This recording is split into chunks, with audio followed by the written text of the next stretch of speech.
रामा राघवा जय सीता नायका। रामा राघवा जय सीता नायका। रामा राघव राजीवलोचन कामित फलदा करिवरदा। रामा राघव राजीवलोचन कामित फलदा करिवरदा। कृष्णा केशवा जय गोपी माधवा। कृष्णा केशवा जय गोपी माधवा। कृष्णा केशव अम्बुजलोचन वांछित फलदाय दुवरदा। कृष्णा केशव अम्बुजलोचन वांछित फलदाय दुवरदा। कृष्णा केशवा जय गोपी माधवा। रामा राघवा जय सीता नायका।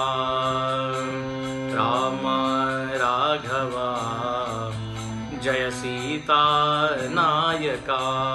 राम जय राम जय राम श्री राम जय राम जय जय राम श्री राम जय राम जय जय राम श्री राम जय राम जय जय राम श्री राम जय राम जय जय राम श्री राम जय राम जय जय राम श्री राम जय राम जय जय राम श्री राम जय राम जय जय राम।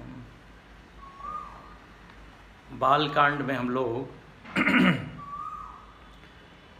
भगवान शंकर और पार्वती जी के बीच में हुआ संवाद देख रहे हैं और उसमें भगवान शंकर ने राम जी के ब्रह्म स्वरूप का बहुत ही सुंदर से वर्णन किया और ब्रह्म के जितने लक्षण हैं वो राम जी में किस प्रकार घटते हैं ये दिखाया। यहाँ कहते हैं कि वैसे तो राम अतर्क्य राम जी जो है उनका वर्णन हो नहीं सकता, लेकिन तुलसीदास जी कहते हैं राम अतर्क बुद्धि मन बानी मत हमार अस सुनहु सयानी। इस तरह यहाँ पे कहा कि अनिर्वचनीय है। इदमित्थम कही जाय न सोई। कैसे भगवान अवतार लेते हैं ये आश्चर्य है। अब यहाँ पर कहते हैं जब पार्वती जी ने भगवान के इस ब्रह्म स्वरूप का निरूपण सुना तो 119 के बाद आप देखिए 119 के बाद यदि आपके पास हो तो ससिकर सम सुनि गिरा तुम्हारी मिटा मोह सरदा तप भारी। तुम कृपाल सबु संशय हरऊ राम स्वरूप जानी मोहि परऊ। नाथ कृपा गयऊ विषादाम सुखी भयऊ प्रभु चरण प्रसादाम। अब मोहि व्यापनि किंकरि जानी यद्यपि सहज जड़ नारी अयानी।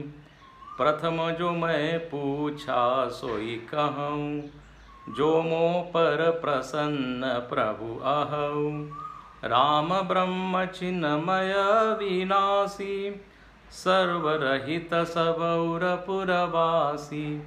नाथ धरेउ नर तन के ही हेतु मोहि समुझाई कहई वृष केतु। उमावचन सुनि परम विनीता राम कथा पर प्रीति घनेरा। राम कथा पर प्रीति पुनीता। पार्वती जी कहती है कि हमने राम जी के बारे में ज्ञान सुना और उसका फल क्या हुआ। तो कहते हैं मिटई विषादा। सारा जो विषाद है, विषाद का अर्थ है दुख, विषाद मिट गया। वास्तव में ज्ञान का यही परिणाम है। ज्ञान के लिए कहा ये तत्र को मोह का शोक तरति शोकम आत्मवित्। शोक की निवृत्ति इस परम ज्ञान से ही होने वाली है। गीता में भी प्रारंभ विषाद से है, विषाद योग है, लेकिन अंत में प्रसाद है। प्रसाद का अर्थ है प्रसन्नता, खुशी। तो यहाँ पर स्वयं पार्वती जी स्वीकार करती है कि हमने गलती से राम जी को जीव मान लिया, वो हमारा भ्रम था, वो अज्ञान था। और अब यहाँ पे वो कहती है कि असंभावना मिट गई, दारुण असंभावना बीती, 119 के ऊपर की चौपाई, कि मुझको जो लग रहा था कि राम ब्रह्म नहीं हो सकते, असंभव है, बोले वो असंभावना मिट गई। वेदांत में भी आता है 2 प्रकार की असंभावना होती है, प्रमाण असंभावना और प्रमेय असंभावना। शास्त्र के बारे में जो शंका होती है उसको कहते हैं प्रमाण असंभावना। शास्त्र किसका निरूपण कर रहे हैं, जब इसके बारे में शंका होती है, भ्रम होता है, तो कह लेती वो प्रमाण असंभावना कहलाती है। और प्रमेय मतलब ब्रह्म के बारे में जब शंका है कि वो ब्रह्म मैं कैसे हो सकता हूँ, या वो ब्रह्म राम जी कैसे हो सकते हैं, ये प्रमेय असंभावना कहलाती है। और ये श्रवण मनन से दूर होती है। तो यहाँ पार्वती जी ने स्वीकार किया कि अब ये दोनों मेरे जो भ्रम थे वो मिट गए, अब मेरे मन में प्रसन्नता है और सुखी भयो प्रभु चरण प्रसादा, सुखी हो गई। देखो, सुख केवल वस्तु से नहीं मिलता। हम लोगों को लगता है सुख का आश्रय वस्तु, व्यक्ति, परिस्थिति, पैसा। यदि इन्हीं में सुख होता तो सबसे ज़्यादा दुखी जो है साधु लोग होते हैं, क्योंकि उनके पास ये सब चीज़ें होती नहीं हैं। तो संत के पास जो सुख का आधार है या स्रोत है वो है तत्व ही है। यदि तत्व दुख रूप होता तो फिर आज तक कोई साधु संत आनंद में नहीं रहता। तो यहाँ पर पार्वती जी कहती है कि ज्ञान का तुरंत परिणाम क्या, सुखम। अब यहाँ कहते हैं कि पार्वती जी को ये तो बात समझ में आ गई कि वह परब्रह्म परमात्मा ही राम है, लेकिन अब वो कहती है कि जो मैंने पहले पूछा था वही मैं पूछती हूँ। राम ब्रह्म चिन्मय अविनाशी, राम जी ब्रह्म है, चिन्मय है। चिन्मय का अर्थ होता है चित्तमय, और चित्त का अर्थ होता है ज्ञान।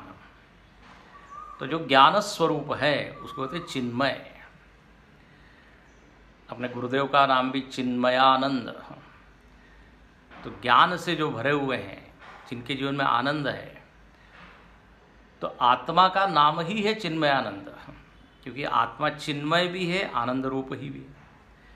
यहाँ पर कहते हैं राम भी वही चिन्मय आनंद स्वरूप है, अविनाशी है और सर्वरहित सब पुरवासी। सब कुछ वो बना हुआ है लेकिन सबसे रहित है।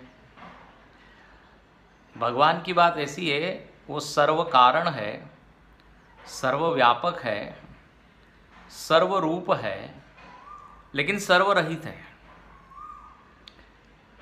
सर्व का वो कारण है। यतो वा इमानि भूतानि जायन्ते, ऐसा आता है। और वही क्या बन गया, सब कुछ बन गया। सर्वरूप है, वासुदेव सर्वमिति, समहात्मा सुदुर्लभ। और वही परमात्मा सर्वव्यापक है, हरिव्यापक सर्वत्र समाना। लेकिन फिर भी क्या है, वो सर्वरहित।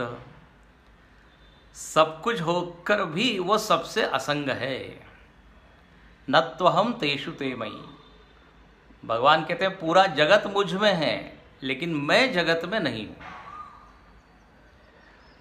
अभिप्राय ये है कि पूरे जगत का अस्तित्व मेरे कारण है, लेकिन मेरा अस्तित्व जगत पर निर्भर नहीं है। तो सर्वरहित, सब में रहकर भी सबसे पृथक। जैसे अपने आत्म तत्व को ही हम देखें, शरीर, मन, बुद्धि, इंद्रिय, प्राण, इतना यहाँ पे आप समझ लीजिए ये कचरा है, अशुद्ध चीज़ें हैं, लेकिन इनमें आत्म तत्व कैसा है तो बोले असंग, नित्य शुद्ध। तो यहाँ पर भी वही बात कही।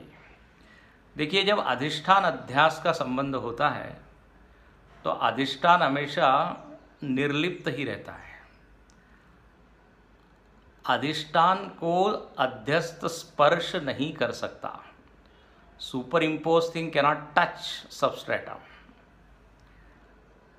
विवेक चूड़ामणि में शंकराचार्य ने उदाहरण दिया कि मृग मरीचिका का जो पानी दिखता है, उस पानी से रेत का एक भी कण गीला नहीं होता,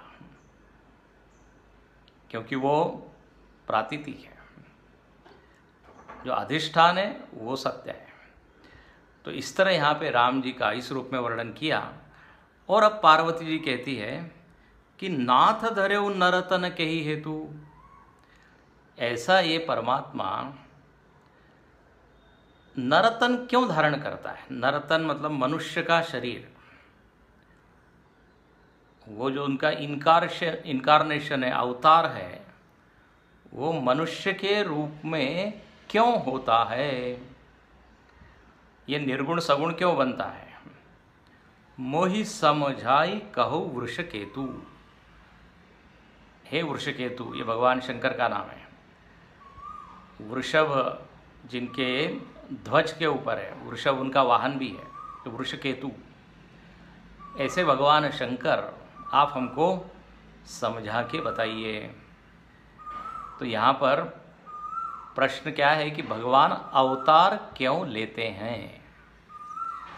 यह अवतारवाद अपने हिंदू धर्म की विशेषता है, और किसी धर्म ने इतने खुले मन से,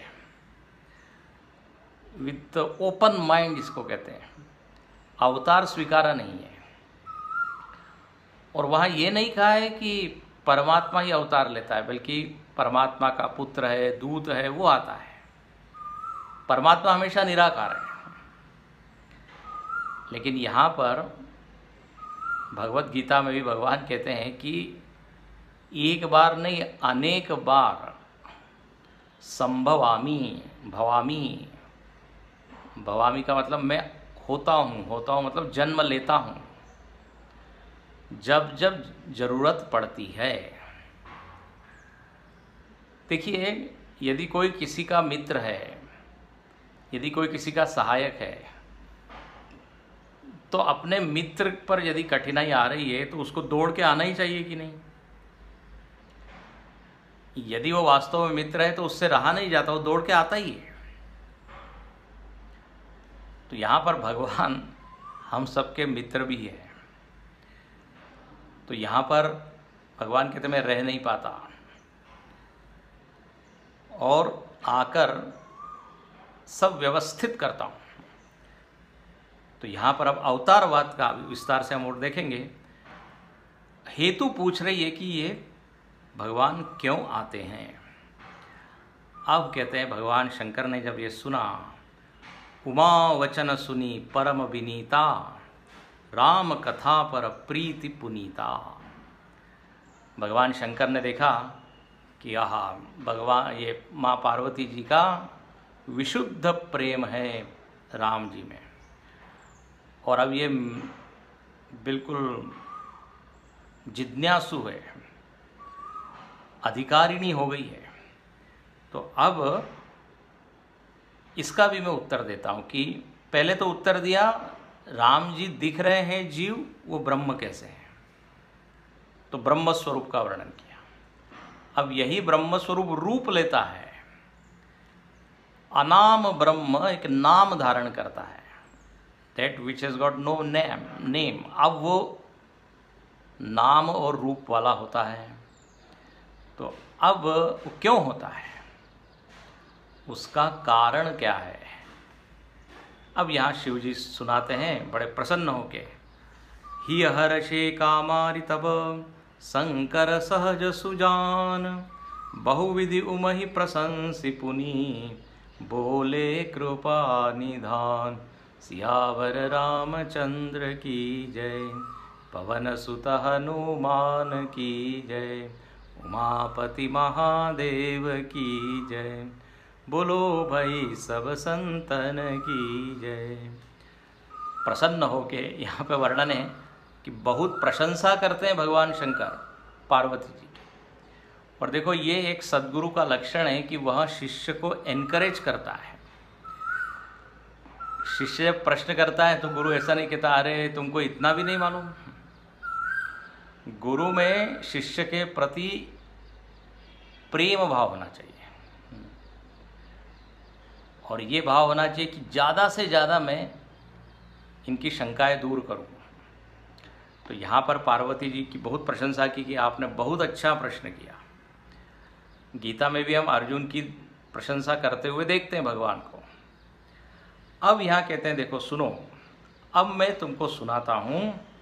सुनु शुभ कथा भवानी रामचरितमानस विमल, कहा भुसुंडी बखानी सुना बिहग नायक गरुड़। बोले ये कथा मैं सुनाने जा रहा हूँ, इसका नाम है रामचरितमानस, राम जी का चरित्र। और ये चरित्र वैसे तो कैसा है, अपार, हरि गुण नाम अपार कथा, रूप अगणित अमित, मैं निज मति अनुसारी कहूँ, उमा सादर सुनो।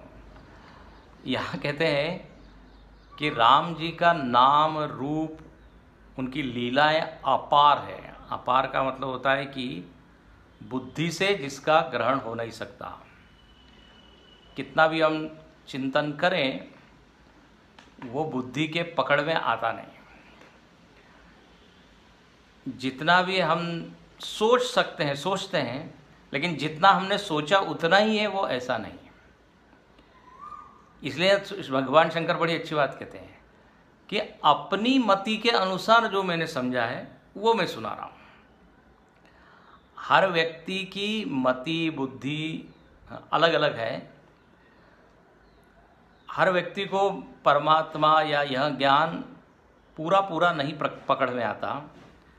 अच्छा, अपने भक्त लोग भी इतने विनम्र भाव से कहते हैं, वर्णन तो करते हैं भगवान का पूरा, और फिर अंत में कहते हैं कि जितना मैंने कहा है उतना ही नहीं है, इससे कहीं अधिक है। यथामति है ना, ये शब्द बार बार आता है। यथाशक्ति यथामति मैंने आपको सुनाया, नहीं तो उसका वर्णन कर नहीं सकते क्योंकि वह अनंत है। तो अनंत का तो अंत ही नहीं है। इसलिए यहाँ भगवान शंकर जो कि महादेव है, देखो विनम्रता पूर्वक कहते हैं कि वह अपार है, अमित है। अमित मतलब लिमिट नहीं, जिसकी सीमा नहीं। एक संत बड़ा अच्छा कहते थे कि भगवान जो है वो लिमिटेड कंपनी नहीं है। हम लोग की जो कंपनी होती है लिमिटेड होती है, लेकिन भगवान अनलिमिटेड, देश काल वस्तु में व्यापक। इसलिए यहाँ भगवान शंकर स्पष्ट घोषणा करते हैं कि मैं निज मति, अपनी मति के अनुसार मैं सुनाता हूँ।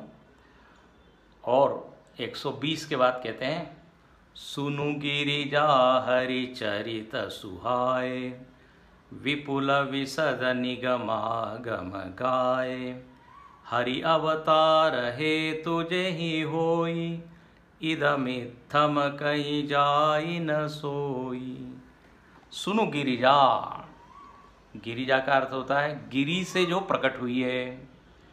हाँ, गिरे है जायते, जो पर्वत से हिमाचल की कन्या है, तो इसलिए गिरिजा नाम है।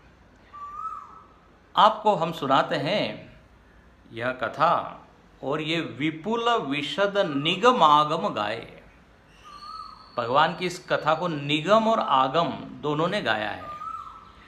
निगम का अर्थ होता है वेद, कहीं कहीं पर आगम को भी वेद कहते हैं। आगम निगम दोनों का अर्थ वेद होता है, लेकिन कहीं कहीं आगम शब्द से एक विशेष अर्थ लिया जाता है, वो ये कि परंपरा से जो हमको ग्रंथ प्राप्त है, गुरु परंपरा से, उनको कहते हैं आगम। आगम मतलब आए हुए। तो निगम और आगम मतलब वेद ने तो गाया ही है, पुराणों ने भी गाया है, रामचरित तो कितने ग्रंथों में गाया है, इसका तो वर्णन हो ही नहीं सकता। चरितम रघुनाथस्य शतकोटि प्रविस्तरम, तो कहते हैं विपुल है, विशद है। अच्छा, आज भी लोग लिखते ही हैं। महाराष्ट्र में गीत रामायण अभी अभी गदी माडगुलकर जी ने लिखा है, कालिदास जी ने लिखा है, रघुवंश महाकाव्य। तो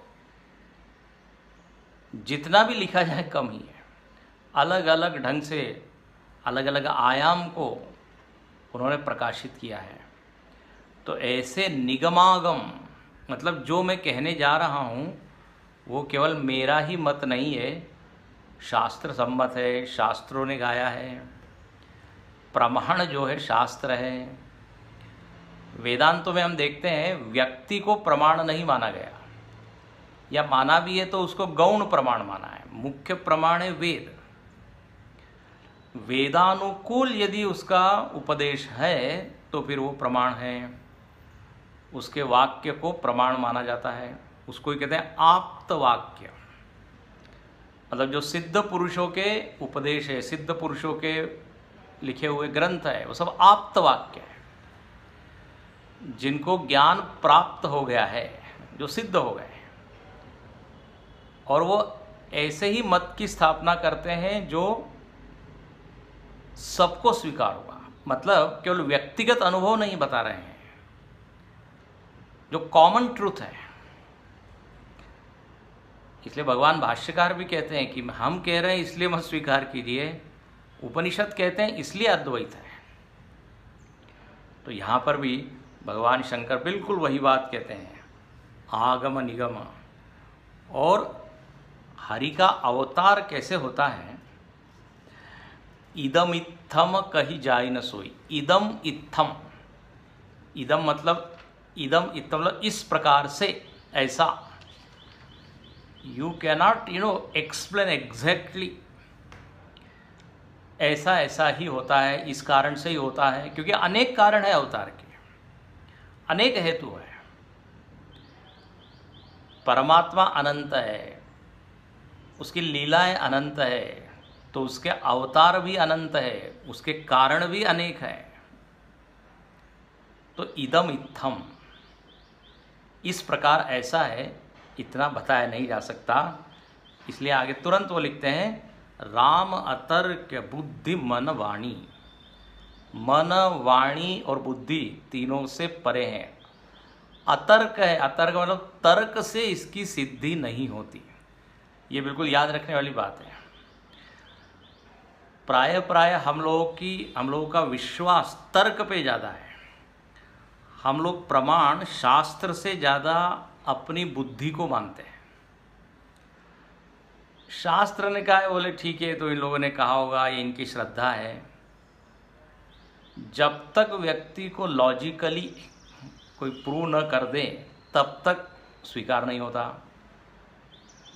श्रद्धा का अभाव है, श्रद्धा की कमी है, और ज्ञान का अभिमान थोड़ा ज़्यादा है, बुद्धि का अभिमान ज़्यादा है। तो हर चीज़ व्यक्ति बुद्धि की पकड़ में देखना चाहता है। अब इस ब्रह्मांड को ही आप देख सकते हैं, तो बुद्धि की पकड़ में आता है क्या? न्यूटन ने कहा कि समुद्र के किनारे जो रेत है, बोले रेत में यदि 2-4 कण मैंने उठा लिए हैं तो मत समझना मैं ज्ञानी हो गया हूँ। जो मुझको ज्ञान हुआ है वो तो 2-4 कण के बराबर है, ज्ञान तो अपार है, अगाध है। तो अभिप्राय ये है, स्वयं भगवान शंकर कह रहे अतर्क्य। उपनिषद ने भी कहा नैषा तर्केण मतिरापनेया, तर्क से इसकी सिद्धि हो नहीं सकती। तर्कस्य अप्रतिष्ठा। श्रद्धा के बाद हम स्वीकार करते हैं, समझते हैं, फिर तर्क से आप उसको समझने का प्रयत्न कीजिए, लेकिन पहले दिन ही तर्क नहीं करना है। तर्क जो है वो शास्त्र का अनुगामी हो। इसलिए साधन पंचकम में भगवान लिखते हैं भाष्यकार, श्रुति मतस तर्कोनुसंधीयता दुस्तर्कात् सुविरम्यता। श्रुत्यनुसारी तर्क तो हाँ स्वागत है उसका तो, लेकिन विरोधी तर्क कहीं नहीं ले जाएंगे, केवल सिर दर्द होगा। इसलिए आज शिव जी कहते हैं राम तर्क, और कहते हैं मत हमार अस सुनहि सयानी। अब यहाँ पार्वती जी को सयानी कहते हैं। सयानी मतलब बहुत समझदार हो आप, क्योंकि आपने बहुत अच्छी बात पूछी है और आप समझ गई है कि राम जी कौन है, तो आप सयानी हैं। तो चूंकि राम जी अनिर्वचनीय है, लेकिन फिर भी तदपि संत मुनि वेद पुराना जस कछु कहि स्वमति अनुमाना। फिर भी जैसे हमारे संतों ने कहा है, शास्त्रों ने कहा है, वो मैं तुमको सुनाता हूँ। और यहाँ बिल्कुल गीता का ही समझ लीजिए श्लोक, तस्मय सुमुखि सुनायो तो समुझ परई ऐसा कारण मोहि, जब जब होई धर्म के हानि, बाढ़ ही असुर अधम अभिमानी। बोले जब जब, अब ये पहला यहाँ से शुरुआत हो रही है, जब जब इस ब्रह्मांड में, इस पृथ्वी पर अधर्म का बोलबाला होता है, बोलबाला मतलब अधर्म का विस्तार, अधर्म का चरम, और धर्म जो है वो बिल्कुल नीचे नीचे नीचे चला जाता है। बाढ़ ही असुर, असुर लोगों की तो मानो बाढ़ आ जाती है। बाढ़ ही का मतलब होता है बढ़ना, और संस्कृत में, हिंदी में बाढ़ का मतलब होता है पानी जब नदी में बढ़ जाता है। तो बोले असुरों की तो बाढ़ आ जाती है। और अधम, ये लोग अधम काम करते हैं, अभिमानी, इनको लगता है कि हम बस ब्रह्मांड पर शासन करने वाले हम ही हैं। हिरण्यकश्यपु तो यही कहता था कि मैं भगवान हूँ, हमको भगवान कहिए। तो जब इतना अभिमान, ईश्वरो हम, गीता के आप 16वें अध्याय में देखिए, बलवान हम, सुखी हम, मेरे जैसा और कोई नहीं। जब इस तरह के लोग बहुत ज़्यादा बढ़ जाते हैं, मेजॉरिटी में आ जाते हैं, इनकी अधिकता हो जाती है, और ये लोग क्या करते हैं, करहि अनीति जाई नहीं बरनी। इतना क्या कहते हैं, अत्याचार, आतंक, इतने दुष्ट कर्म इनके होते हैं कि लोगों से सहन नहीं होता। और जब ऐसा असहनीय हो जाता है, परिस्थिति बिल्कुल बियॉन्ड कंट्रोल जिसको कहते हैं, तब क्या होता है, तो बोले तब तब प्रभु धरि विविध शरीरा। तब तब भगवान विविध शरीर धारण करके आते हैं, और हरहि कृपा निधि सज्जन पीरा। और जो साधु संत, जो सज्जन लोग हैं, उनकी पीड़ा का हरण करते हैं। तो अब ये बिल्कुल देखिए गीता का ही अनुवाद है लगभग, यदा यदा ही धर्मस्य ग्लानिर्भवति भारत अभ्युत्थानम अधर्मस्य। अधर्म का अभ्युत्थान, अभ्युत्थान मतलब चारों ओर से अधर्म ही बढ़ रहा है। और जहाँ पर देवता लोगों को छिपना पड़ता है गुफा में, जंगल में, जहाँ साधु लोग, संत लोग साधना नहीं कर सकते, हवन नहीं कर सकते, जप तप नहीं कर सकते हैं। लंका के, रावण की लंका में राम नाम पर बंदी थी, बैन था। इसलिए विभीषण जी बड़े चुपचाप से अंदर घर में राम राम करते थे।